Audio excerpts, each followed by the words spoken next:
14 வருஷமா மக்களோட கூட்டணி. பெட்டிக்காக கூட்டணி இல்ல. யாரு? நாம் தமிழர் கட்சி.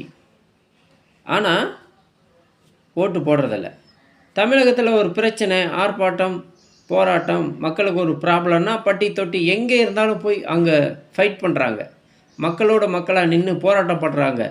மக்களுடைய உரிமையை மீட்டுக் குடுக்குறாங்க. ஆனா, ஓட்டு போடுறதில்ல.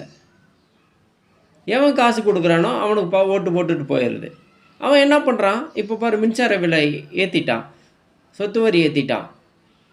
அதே மாதிரி இவர் ஸ்டாலின் சொன்னார், பெட்ரோல் 60 ரூபாய்க்கு கொண்டாடுறேன், டீசல் 70 ரூபாய்க்கு கொண்டாடுறேன்னாரு, கேஸ் விலை 500 ரூபாய்க்கு கொண்டாடுறேன்னாரு. எதுவுமே செய்யல. பல மடங்கு ஏற்றி வச்சுட்டான். ஆனால் மறுக்க மக்கள் அங்கங்கே புலம்பிட்டு அழுதுட்டு இருக்காங்க. டேய், எவனாச்சும் அழுதுட்டு சாட்டை அடி தாண்டா உங்களுக்கு.